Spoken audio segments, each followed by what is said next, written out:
Decía que a veces el yo se defiende y empieza a evadir estas realidades dolorosas o difíciles.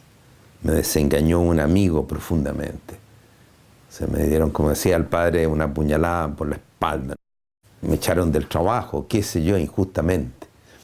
Dice el padre Quentin, se dan procesos acá psicológicos que tenemos que enfrentar y evitar, porque si no nos encontramos auténticamente con nuestro yo, no vamos a podernos sanar. ¿Y cuáles son las cosas que evaden este encuentro con el nuestro yo real? El padre Quentin nombra, primero, existen las represiones psicológicas. Lo llama así, las represiones psicológicas. En segundo lugar, existe el ponerse máscaras, el enmascararse. Existe el fariseísmo.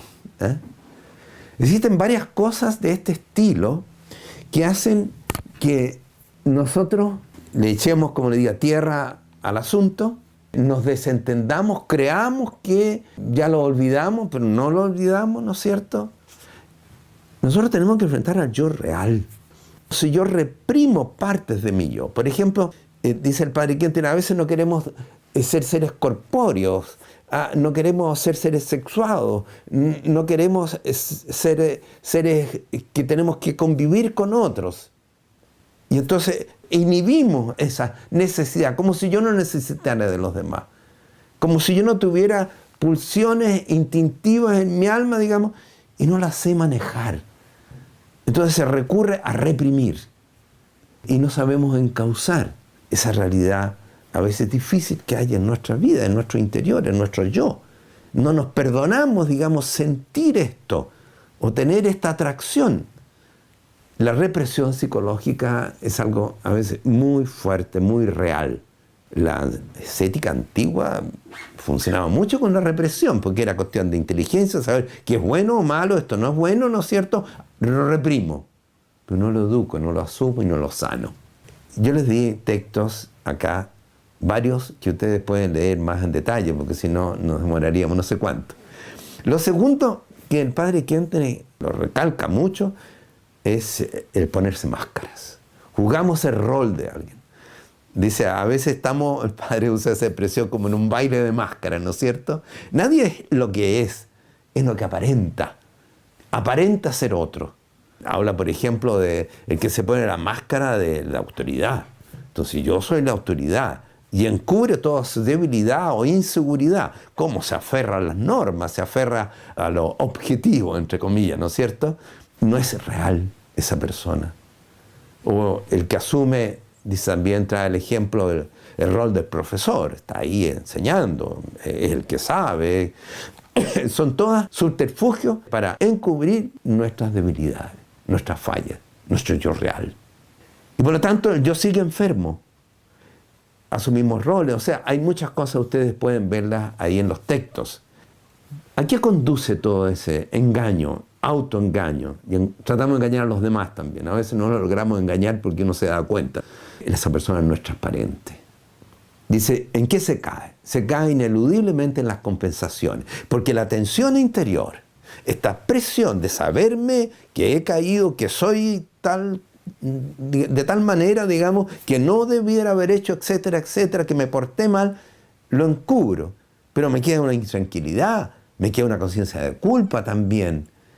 Y eso, dice, no lo soporto. Entonces, lo compenso. ¿Cómo? De muchas formas. Algunas muy reales y aparentemente más inocuas, digamos. Empiezo a trabajar como loco, me convierto en un trabajólico, porque tengo que demostrar que soy alguien, que puedo hacer cosas, qué sé yo. Entonces empiezo a olvidar otras cosas y me hago insoportable por eso, a mí mismo también, porque me enfermo. Dice el padre, me enfermo psicológica y biológicamente, fisiológicamente. O las compensaciones más complicadas, ¿no es cierto? El alcohol. ¿Cuántos caen en el alcohol por esto? No son capaces de enfrentar lo que pasa doloroso. Las piedras, digamos, nos achatan, se nos derrumba encima la montaña. Entonces, la evasión en el alcohol. O en otro caso, que cada día más común, ¿no es cierto?, recurrimos a las drogas. En fin, hay muchas evasiones, hay muchos paliativos, hay muchas píldoras, pero no quedamos sanos. Somos personas desarmadas interiormente, agrias, amargas. El Padre se refiere muchas veces a esta amargura que llevamos. Uno puede tener una decepción, no va a estar riéndose, digamos, pero tengo que elaborarla, asimilarla, reconciliarme. Y si no lo logro, voy a caer, como dice el Padre, ineludiblemente en una u otra compensación, en estas que he nombrado o en otras. Hay, entre paréntesis, compensaciones sanas. Si yo estoy en un momento súper recargado, bueno, me doy un paseo en el parque, donde sea, digamos, que me tranquilice, o pongo una música, pero pasa eso y después enfrento la cosa. ¿Qué hacer? El sanamiento tiene que darse. Si no, valdría esa frase de Nietzsche que ustedes tienen que haber escuchado algunas veces. Pobrecitos los redimidos, ¿cómo necesitan un redentor? Pobrecitos nosotros, digamos. Si vivimos así, por Dios que le hace falta un redentor, ¿no es cierto? No me digan que están redimidos. O lo que decía San Francisco de Sales, un santo triste, es un triste santo. Bueno, elaborar nuestra historia de vida, justo repasarla, encontrarnos de nuevo con estas piedras, digamos, o estas caídas, digamos, abismos a veces. Y dice el Padre, cuando tenemos una herida, hay que sacar la costra, y duele. Pero es la única manera que la herida supure. Duele, pero hay que sacarla. Y después la curamos, le echamos desinfectante, le echamos a veces cosas que pican, que duelen, ¿no es cierto? Y empieza un proceso de sanamiento. Algo semejante sucede acá. Y por eso, tratando de encontrarnos con nuestro yo, con nuestra realidad, escribimos. El hecho de escribir la historia de nuestra vida, la novela de nuestra vida, no es algo así de secundario, no. Porque implica el verbalizar, el realmente tomar conciencia, porque estoy escribiendo, ¿no es cierto? Esto pasó en mí, pasó entre nosotros. Escribir, verbalizar, entregárselo a Dios, pero también dice el Padre entregárselo a una persona. Fíjense, cuando hablamos de la novela de la vida, el Padre contaba que las hermanas escribían su novela, se la entregaban a la Virgen, pero se la leían también a él. Y él dice, bueno, eso sana. Evidentemente que no lo vaya a leer mi vida a cualquiera persona, ¿no es cierto? Tenía que ser una persona que me dé mucha confianza, como un transparente de Dios. Pero eso libera, ayuda a enfrentar, porque nos cuesta. Yo pienso acá en los cónyuges. Yo les hablé de la necesidad de tener una dirección espiritual en común. Y si han escrito la historia, y nuestra historia, o nuestra novela de vida, sean capaces también de decir, mira, aquí hay algo oscuro. ¿Por qué no lo vemos a la luz de Dios? ¿Por qué no destapamos esto y nos sanamos? Se lo dejo como una insinuación. Yo creo que nos sacamos todo el partido a que nos santificamos juntos. Los pecados los perdonará el sacerdote, eso no lo podemos hacer nosotros, pero el otro proceso sí que lo podemos hacer. Ahora, ¿qué se requiere tener como mentalidad con la cual enfrento yo esto? ¿Qué principios hay? Bueno, yo nombré uno: todas las cosas convergen al bien de los que aman a Dios, de acuerdo, pero no basta con eso, decía. Hay que seguir más allá. Y ir más allá es tomar en cuenta algo bien importante, que Dios no nos quiere perfectos. Estoy diciendo una herejía. Sean perfectos como el Padre. Dios es perfecto. Fíjense que si Dios no hubiera querido perfecto, habría hecho la redención de otra forma. No hubiera hecho tus pecados y todas las consecuencias del pecado están borradas. Ergo, como Adán y Eva antes de la caída. No dijo, tus pecados están perdonados. La culpa te la perdono. Pero vas a seguir sufriendo las consecuencias después. Pero lo que es más importante, y yo te quiero así.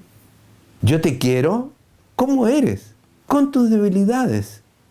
No porque no vayas a fallar nunca. Yo te elegí así. Eligió a Pedro. Y Pedro falló, ¿no es cierto? Y falló gravemente.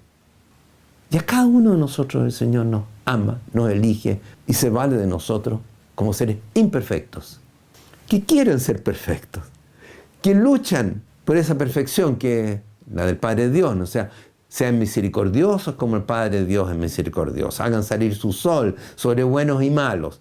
Esa es la perfección, pero no que yo tengo que ser un dechado de virtudes, perfecto, me comporta, pero de punta en blanco, con el cuello limpio. No.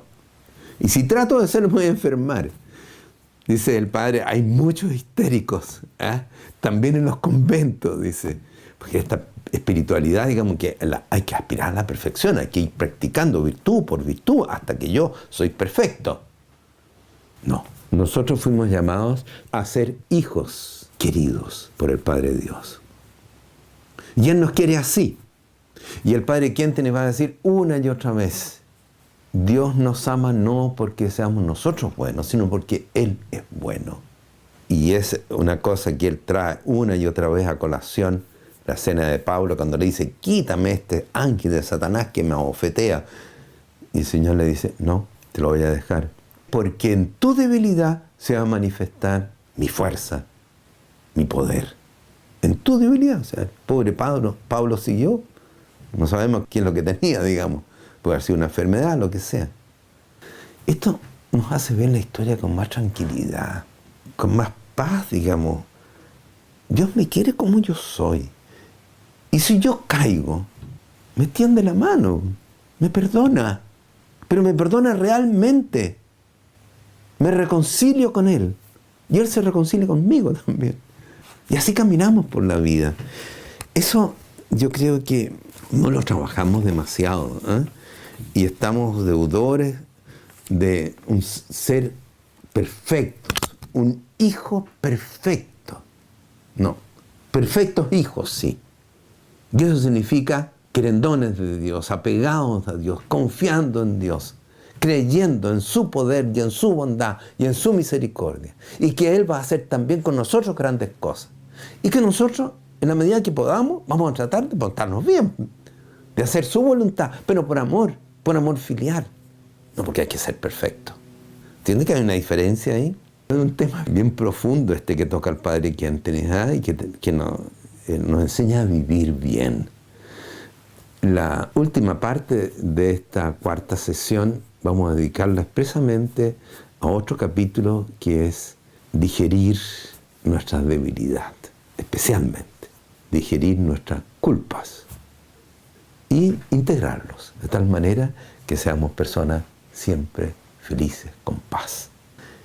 Que el Espíritu Santo nos ayude en este proceso de sanación. Que Él cure también nuestras heridas más profundas. Y que Él, sobre todo, nos regale el espíritu de hijos, en el cual llamamos a Dios Abba, Padre.